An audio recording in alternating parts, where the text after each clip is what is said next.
แล้วได้บัดนี้มันก็ไวอยู่เนาะพัดบัดนี้มันล้มพี่น้องต้องไปพัดดูไกล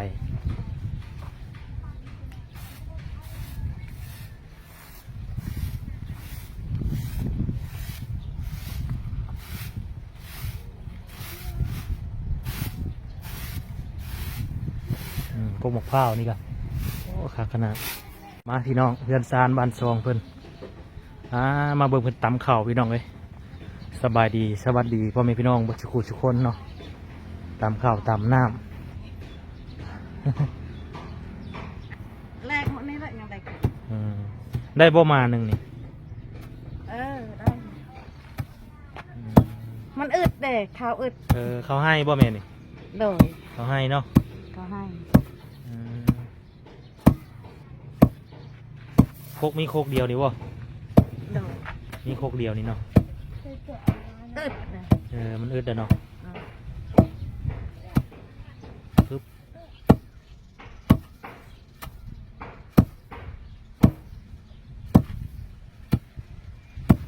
เจ็บแขนบ่เจ็บแล้วเนี่ยอึดแล้วก็ตามเอ้าเจ็บตาม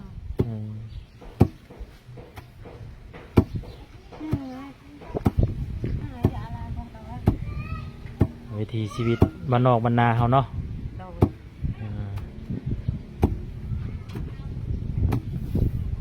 เอามือคนนำตำจะกินแมลงบ่ตำนะก็มาเลยเนาะมาแรกเข้ายังเพิ่นเอิ้นเข้าไก่น้อยบ่เม็ดนี่ไงเข้าพันแท้เอิ้นบ่คือกันเนาะ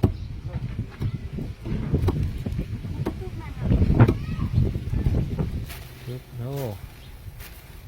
ใส่กันมาในนี้เลย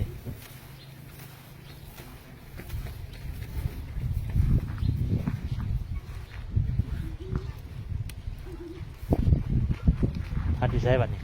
มีกกหมกข้าวน้ำได้พี่น้องไว้นี่พัดยูหันบ่โอ้ควันเลยมันล้มพี่น้องเลย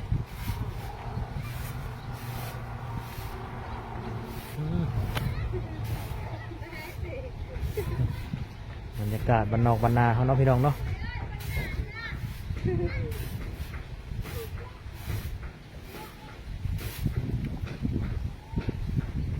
นี่ตามไว้เนาะแม่เนาะเขาตามเทือนหน่อยเอาเนาะ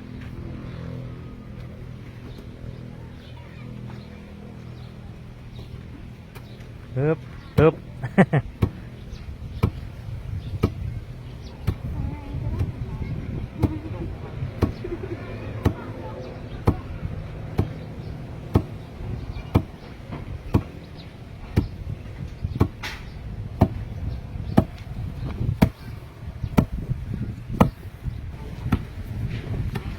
คุกก็อึดเห็ดประตามเพื่อนโมง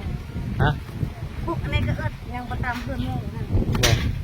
โคกอันนี้ชอกง่ายบ่โคกบ่ได้ยากแล้วได้ผู้เห็ดได้เพิ่นเฮ็ดเอาบ่เอาเห็ดเอาเขาตัดแล้วเขาเจาะตัวนี้บ้านยังแม่ตัวนี้บ้านละโบกาบ้านละโบเนาะโอ้บ้านละโบกาเนาะเมืองเซโปนเคยไปว่าสวรรค์ไปตลอดเนาะไปตลอดแล้วไปขมังนั่นแหละไปเด็กไทยนั่นไปลงสวรรค์พุ่นไก่เนาะเขาหมออยู่พุ่นบ่ที่เซโปนบ่มีบ่ที่เซโปนได้ไหมบ่ฉาบ่ช่วงลงสวรรค์ผู้ชายบ่ได้ตามบ่เดี๋ยวนี้บ่เลย